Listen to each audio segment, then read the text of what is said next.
दोस्तों जब हम नई नई गाड़ी चलाना सीखते हैं ना तो हमारे दिमाग में बहुत सारे ऐसे बेसिक क्वेश्चंस होते हैं जिनका आंसर हमें नहीं मिल पाता है। मेरे बहुत सारे वीडियोस पर जो नए सब्सक्राइबर कमेंट करते हैं उनके आधार पर मैं वीडियो बनाता हूं और उनके दिमाग में जो सवाल आते हैं उनका सॉल्यूशन देने की मैं कोशिश करता हूं। ऐसे ही कुछ सवाल मेरे वीडियोस पर आए थे। उनमें से पहला सवाल था जो नए ड्राइवर्स के दिमाग में अक्सर आता है कि सर जब हम गाड़ी चलाते हैं और थोड़ी सी स्पीड लेते हैं, हमें अचानक याद आता है कि सामने टर्न है और हमें टर्न लेना है, तो उस समय हमारी गाड़ी का मूवमेंट कैसा होना चाहिए, हम कैसे अपनी गाड़ी को टर्न करने के लिए प्रिपेयर करेंगे। मतलब जैसे आप गाड़ी चला रहे हो, आपको पता है आगे टर्न लेना है, तो गाड़ी को पहले प्रिपेयर करना पड़ता है टर्न लेने से पहले। तो वो सारी चीजें कैसे होगी, फुट मूवमेंट कैसा होगा और बाकी सारी चीजें कैसे करनी है वो बताने वाला हूँ। और एक सवाल नए ड्राइवर्स के दिमाग में अक्सर आते हैं कि सर बाइटिंग पॉइंट और हाफ क्लच क्या होता है, इनका डिफरेंस क्या होता है और हम इन्हें कहाँ कहाँ कैसे कैसे यूज कर सकते हैं। तो ये दो चीज आज की वीडियो में मैं बताने वाला हूँ।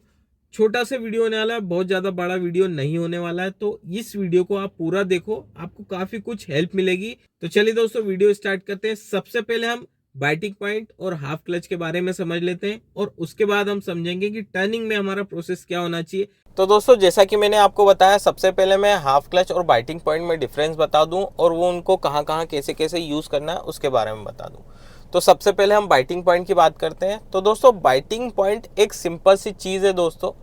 जब आप क्लच दबाते हो और उसको धीरे धीरे रिलीज करते हो तो एक पॉइंट आता है जहाँ पे नए ड्राइवर्स की गाड़ी बंद हो जाती है और जो एक्सपीरियंस ड्राइवर होते हैं उस पॉइंट पर अपनी गाड़ी उठा लेते हैं। जैसे कि मैं आपको करके बताता हूँ। मैंने अभी क्लच दबाया, ठीक है, फर्स्ट गियर लगाया, ठीक है, हैंड ब्रेक लगा हुआ है। बाइटिंग पॉइंट जहां आएगा मैं वहां पे आपको मैं समझाऊंगा, ठीक है। ये मेरी गाड़ी का बाइटिंग पॉइंट अचीव हो चुका है। आपने नोटिस किया होगा गाड़ी हल्की सी पीछे दबी है, फिर से देखना, ये साउंड चेंज होता है इंजन का। हर गाड़ी का साउंड चेंज होगा, हर गाड़ी के इंजन का साउंड चेंज होगा जब वो बाइटिंग पॉइंट पर आ जाएगा। हैंड ब्रेक लगाना और क्लच रिलीज करना, ये आपको महसूस होगा गाड़ी आगे बढ़ने की कोशिश कर रही है। तो ये पॉइंट क्या होता है एक्चुअली में टेक्निकली भाषा में समझाऊं तो सिंपल सी चीज है। आपकी जो क्लच इंजन का फ्लाई व्हील है जो घूम रहा है, जैसे इंजन चल रहा है तो उसमें फ्लाई व्हील होता है वो घूम रहा है और एक तरफ है क्लच प्लेट। अब क्या होता है, जैसे आप क्लच दबाते हो तो फ्लाई व्हील और क्लच प्लेट एक दूसरे से डिस्कनेक्ट हो जाती है और क्लच रिलीज करते हो धीरे धीरे ये पास में आती है और एक पॉइंट आता है जहां पर ये क्लच प्लेट फ्लाई व्हील से टच होती है, जहां पे फ्लाई व्हील का पावर क्लच प्लेट पर मोमेंटम बनाता है जिससे आपकी गाड़ी आगे बढ़ने की कोशिश करती है। तो वही चीज को हमें टाइमिंग के साथ इंप्रूव करना रहता है। अब उसके लिए आप सिंपल सी एक चीज कर सकते हो, अपना वो प्रैक्टिस तो सिंपल सी चीज है। आप क्लच दबाओगे, फर्स्ट गियर लगाओगे, हैंड ब्रेक को एंगेज करके रखना, इसको रिलीज मत करना, बाइटिंग पॉइंट तक आना, इसकी प्रैक्टिस करना। जब आप प्रैक्टिस कर लोगे, पूरी हो जाएगी, तो हैंड ब्रेक रिलीज करना। उसके बाद आप बिना रेस के अपनी गाड़ी को उठाने की कोशिश करना बाइटिंग पॉइंट पे। जैसे कि ये बाइटिंग पॉइंट पे मेरी गाड़ी उठ गई, आप देख सकते हो चल रही। कुछ लोगों की परेशानी होती है बाइटिंग पॉइंट पे गाड़ी हमेशा बंद होती है, तो हल्की सी रेस दे लो, पहले ही दे लो 1000 आरपीएम के आसपास और क्लच रिलीज करो बाइटिंग पॉइंट तक, आपकी गाड़ी आराम से बढ़ जाएगी। तो ये तरीका भी एक अच्छा है। तो बाइटिंग पॉइंट आई होप आपको समझ में आ गया होगा। अब इसको इस्तेमाल करना है, सिंपल सी चीज है, जब आप गाड़ी पिक करने वाले हो। जैसे कि अभी मेरी गाड़ी स्टेबल है, मेरे को उठाना है, तो मैं बाइटिंग पॉइंट का इस्तेमाल करूंगा, ठीक है। और इसके बाद आता है हाफ क्लच। तो हाफ क्लच क्या होता है दोस्तों, फर्स्ट गियर में हाफ क्लच का यूज तो रेयरली होता है, सेकंड गियर में ज्यादा करके यूज होता है।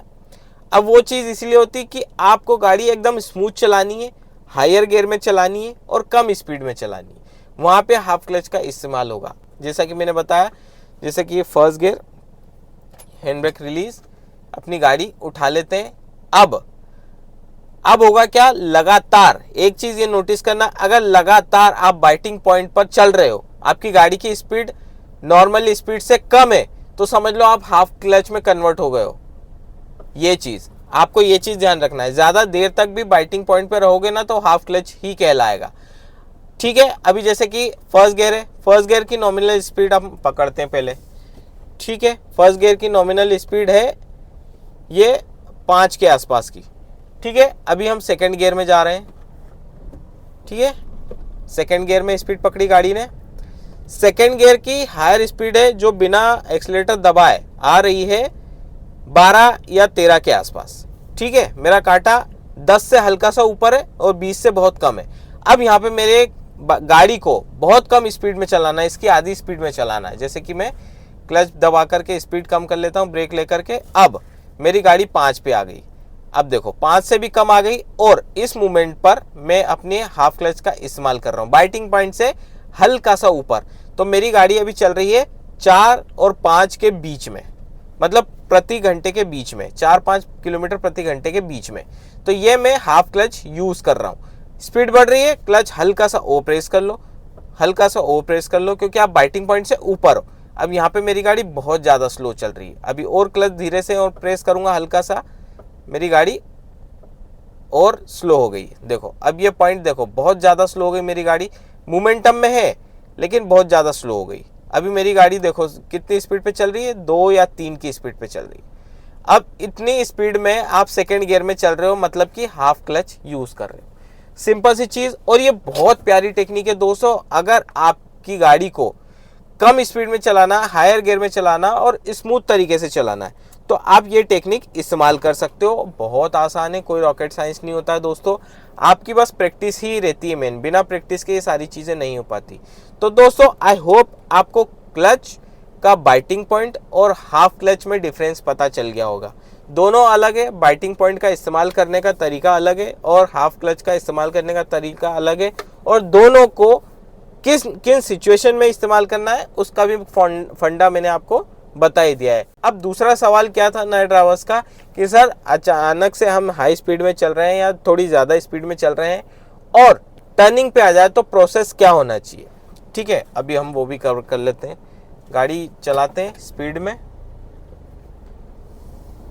बहुत सिंपल तरीके से बताने वाला हूँ। 20 की स्पीड,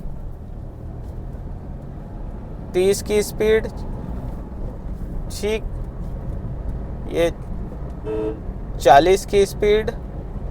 अब मुझे एज्यूम करना है आगे एक टर्न है लेफ्ट में। ठीक है, अभी मेरी गाड़ी 50 पे चल रही है। सबसे पहला स्टेप इंडिकेटर देने का, ORVM चेक करने का, दे दिया सब कुछ, ब्रेक ले लेने का। गाड़ी स्मूथ स्लो हो जाएगा उस गियर के हिसाब से। जैसे अब बहुत ज़्यादा स्लो हो गई है, अभी मेरी गाड़ी लैग करने वाली है तो मैं क्लच दबा लूँगा, आ जाऊँगा सेकेंड गियर में। दोनों साइड देखूँगा, दोनों साइड देख लिया कोई नहीं है, फिर धीरे धीरे क्लच रिलीज करके अपनी गाड़ी को टर्न ले लूँगा। देखो बहुत आसान तरीके से सिंपल वे में मैं आपको बता चुका हूँ ये चीज़। ठीक है, अभी एक बार और देख लो, मैं यहाँ पे आपको राइट में यू टर्न करके बताता हूँ। ठीक है, इंडिकेटर अभी नहीं देना है, चलने देना, अपनी गाड़ी सही साइड चल रही है। ठीक है, आगे चौराहे के पहले ही यू टर्न है। ठीक है, अभी हम स्पीड में ही हैं, स्पीड में आ गए। ठीक है, इंडिकेटर दे दिया हमने राइट साइड का।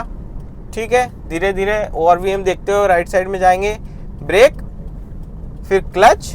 अब यहाँ पर देखो हमें यहाँ पे सेकेंड गियर में नहीं फर्स्ट गियर में आना है, क्योंकि प्रॉपर यू टर्न।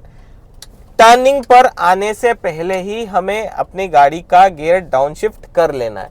दोनों साइड मेजरमेंट ले लिया, और अपनी गाड़ी स्लो है यू टर्न के लिए तो आप जल्दी से जल्दी लेफ्ट लेन में या फिर मिडिल लेन में आने की कोशिश करना। ठीक है, क्योंकि अगर पीछे से कोई स्पीड में आ रहा है तो वो अपनी गाड़ी को एकदम कंट्रोल नहीं कर पाएगा, क्योंकि आप बीच में यू टर्न ले रहे हो तो थोड़ी दिक्कत है। तो ये तरीका है दोस्तों। दोनों पॉइंट आई होप आपको अच्छे से क्लियर हो गए होंगे। इस वीडियो को लेकर के कंफ्यूजन है तो कमेंट बॉक्स आपके लिए खुला हुआ है, आप कमेंट कर देना क्या चीज़ आपको इसमें समझ में नहीं आई, फिर से मैं उसके लिए वीडियो बना दूंगा, कोई टेंशन वाली बात नहीं। तो दोस्तों आई होप आज का वीडियो आपको काफ़ी हेल्पफुल लगा होगा, काफ़ी कुछ सीखने को मिला होगा। वीडियो पसंद आया तो लाइक कर देना, दोस्तों के साथ शेयर कर देना, चैनल पर नए हो सब्सक्राइब कर देना। इसी तरह का कंटेंट आपको मिलता रहेगा। तो चलिए दोस्तों फिर मिलते हैं नेक्स्ट वीडियो में, तब तक के लिए stay safe and good bye.